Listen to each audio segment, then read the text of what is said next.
It's update time. I don't think I've ever actually explained this to you guys, how the actual map's rendered.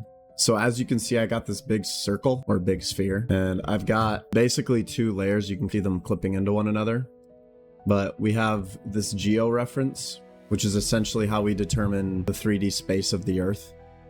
So what we have right now is true origin. We could switch that to latitude, longitude, but what that does is it essentially just locates the planet's surface at the 0 origin point, which is not what we wanted. So we set it to true origin. And then as you guys probably know from gameplay, you have two types of the Earth. You have this type, the photorealistic, and then you've got this map type, which we can actually see if I test it, but that is not what this video is about.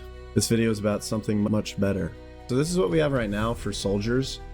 As you can see, we have, let's say we have this building, right? And we have all of these different squads that are made up of all these soldiers. But this building isn't really that big, right? 27, let's say that's 27,000 square feet, right?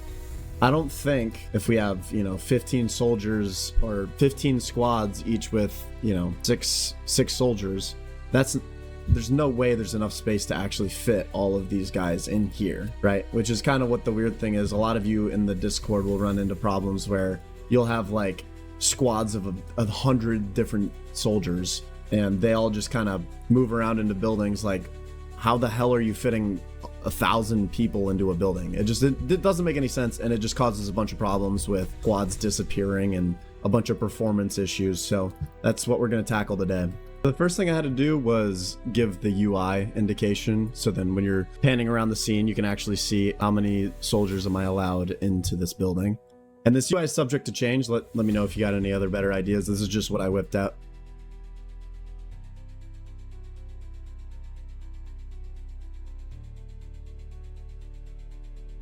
All right, the moment of truth. Let's see if it works.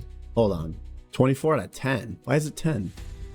Oh, god damn it. Of course it didn't work. Never works first try. I did a min, not a max. God damn it. All right, take two. All right. There we go.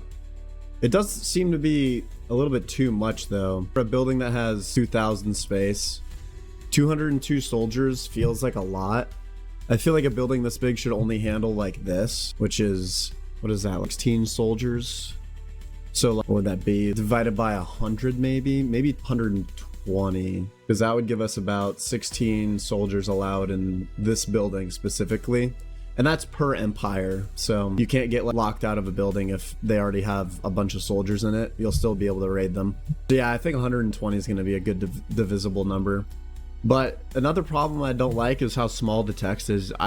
I really can't read it well. You can see it maybe 1 point bigger, but the only problem is that when it gets into the bigger numbers, it's gonna clip off to the side like this, which I don't know how well you can see that, but it like clips off to the side. And there's not really a way for me to center it. It centers perfectly on smaller numbers, but when it gets to bigger numbers, it doesn't exactly center properly. I do like how this is looking though. This is pretty cool. I like the little number out of number to give you an idea of how many soldiers you have in that building. But I think I could color code it, but I think there's already enough colors in the world that I don't really need any more. So let's get some of those things fixed. While we're in here, let's actually code the functionality for it so we can test that all in one go. And you know what? Hold on. Double sidetrack. let's balance the AI really quick, because right now they're super busted. So I think a really quick way to do that is if we go to the capital, what we can do is we can add a new variable in the capital called AI progress, and this is just going to be, let's just do an integer, and we got to make sure we save it. So now we have this integer that's saved. Integers are basically just a number. And then now what we can do is every time we run this function for any given active AI empire, we can get it, and then we can just increment it, which is can add 1 to it, which is pretty chill. And then we do want to, maybe we'll do this differently. We want to, because what we're going to want is integers can only go up to a certain number. They can only go up to billion and something. So let's just do the max, the min between these two numbers. And let's just have it peak out at like 10,000 cycles. And then now what we can do is, people were complaining about when they exit the building and they exit in vehicles, they have access to stuff that they totally shouldn't. So we're gonna adjust that here, and it's gonna get a little flooded here with nodes, but I think this will be worth it. So first off, they should always be able to go to foot. And then what we can do is, this is if it's choosing A, so we'll do an and Boolean. So not only does it a 10% chance for it to come out in a truck, and it has to be a certain progress. So what we can do is we can get that variable we created, it's AI progress. And then we have to, if this is greater than, say, 250. So it has to go through a cycle of operation 250 times before it can start spawning trucks. And then we can just do that for everything else as well. We can do this like 750.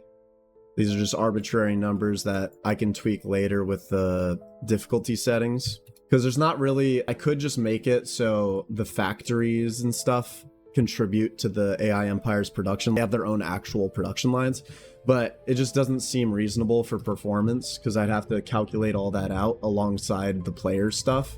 So it just doesn't seem worth it in the long run. So let's do 5,000, and then for the last one, we'll just do these two together for anti-air and attack helis. Then it has to come out like this, and this has to be 10,000. And then another thing we're gonna do is, this is how I balanced the capital support squads. We're gonna change this. We're gonna random floats, and we're basically just gonna do a percent chance for this to happen. So let's just do a 20% chance. There's only I feel like 20 is too low. It was 50, let's do 25. So there's a 25% chance that during this execution, it'll spawn the capital support squads. So this basically cuts it in half from before, because a lot of people are complaining about them spawning too much. And obviously all of these parameters will be adjusted with the difficulty settings that I'll be adding. So I'll be coming back to this soon. But anyways, that was my little side tangent. Back to the main thing we were doing. We need to work on getting the soldier limit in place. So I think I'm just gonna do that based in where it actually determines, hey, I'm gonna enter this building, which is handled right here. So here's how we're gonna do it. But right now, how are we handling this? Okay, that's not the right one. This one. So it looks like what we're doing is we're just doing an append to just throw them all in and then clearing it. So we're gonna have to, this is a little messy, but let me cook here. Let me cook. Wait a minute. I'm not even using this anymore. What the hell? Hold on. We'll run this back. I handle it now. This is even more messy. Awesome. Tremendous. All right, let me cook.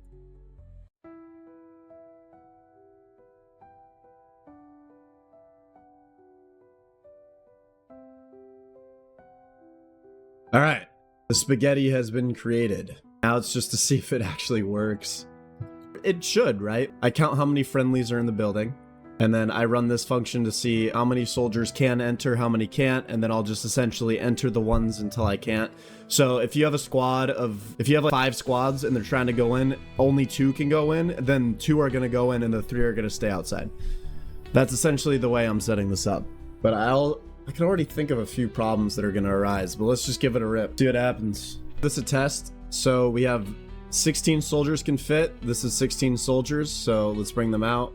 And then let's just put them straight into this building. Nice. So all 16 went in fine. Now let's try... So this is 24 soldiers. Let's try to put these guys in and see what happens.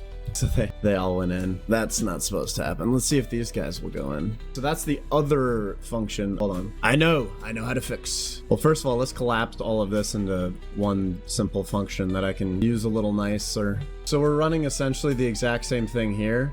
So all we need is to use that new function that we made, and we just plug in this, and that should be it. Then all this stuff can go away. And then now we run it back. All right, let's give this another test. Let's just send our rifle guys back, and then we'll send these guys back out here. And let's see if we put them back in. So that still works. That's good. So now these 24 are going to try to go in here, and it should put in enough to fill it, but not enough to overflow it. There you go. See? Check that out. And then we still have these guys that we can move around. And if we try entering these guys, it's going to enter what it can. So it looks like it went over. Why is that? Are these 2 broken? Do they still work fine? There should be 2 squads. No, that works fine still. So it goes a little bit over the limit. Strange. Let's take a look.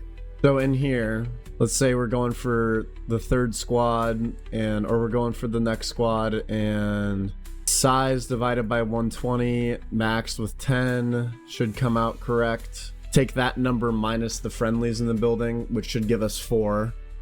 And then this number should also be 4 because it's going through the soldiers. See if it's a relevant soldier. And then if this value is less than or equal to the space, if that's true, then it goes in and it adds it. And then it runs through here, runs all this. And whenever it's completed, it checks if soldier count is greater than 0. If that's true, it goes in and it does its thing. So it's just this right here. It seems this isn't working for some reason. I don't see why. This one's stumping me. Let's run it back. Let's try it again. Maybe we'll split them up. Let's split them up into single squads so then we can put them in one by one. Nice. Let's give this a try. Let's just put these all in singles. So each of the rifle icons is 6 soldiers. So this would be 12. Let's put 12 in. That worked. So if we wanted to put another in, this shouldn't work. All right, good. It didn't work. But if we try to put one of these in, it should work because this is only 4. But what if we tried putting in another? No, it works good. But what if we take this 2 that has 8 in it technically, and we try to put them in? Well, now it's working. What the fuck? A little annoying. I'd rather it not work or work, not work at once and then all of a sudden magically work. But I'll make sure I keep an eye on the bug reports, and I'll just look to see if anyone says anything about it. But I think this is a good addition. It's probably going to confuse new players. They're going to be like, 0 out of 19, there's clearly people in there. But it's just your squads. It doesn't determine other people's. But one thing we do have to determine is this. If we're deploying support squads, that's going to fill up squads. So we got to put a limit there. And we also have to add all the alerts to alert people, hey, a squad failed to enter. So let's do that first part where we go here. And if it's ever false, we're just going to do... Oh, did I not make an interface for that? I don't know if I'm going to be able to do it from here because this is just an actor in the world. There's no reference to a player. I will have it... I think this will be pretty intuitive. It'll because you can see the amount, but I probably will add a warning to the capital. So for the capital widget, the support squad widget, you go in and the function is this. So in here, what we have to do, since they're always the same, it's always 6 soldiers. What we have to do is just go to the building and we have to get size and then do our math to determine the amount we'll allow. And then we take this, but we have to do the math to count them. We have to count them all up first. Ooh, I might make a new function for it just to keep it a little cleaner. We'll do a pure function actually. I think that'll be most optimal. Oh, I know it's this. Get friends in building. So we got building. All right, let me cook this out. All right, done. Now this will get the number of friendly soldiers in any building that I want. So now what we're going to do is we're just going to do subtraction, and we're going to do 6. I guess it's less than equal. Actually, we'll make this a little bit more dynamic. We'll make this a separate branch. Do it like this. Set up the alert. There you go. Now I'm going to give an alert every time you try to spawn without enough space. Now let's go in and make sure it still works. All right, so we've got our capital with 3 squads in it, and then we can deploy more. It still works great. Awesome. And there you go, ladies and gentlemen. That is how I add an update. This was definitely a very requested feature. I think I could probably pull it up in Discord. All right. I can't find the original suggestion, but this has definitely been a very highly requested feature to balance out gameplay a little bit and reward better, bigger buildings and make them a little bit more of a combat zone than it was. I think it will probably confuse people. They'll be like 15, 66. Why are these 2 numbers different? But all they have to do is hold Alt and they'll be like, oh, it's the soldiers, it's not the squads. But I hope that's intuitive. I don't know a good way to convey that. I'm not very good at conveying information without text. So anyways, see you guys.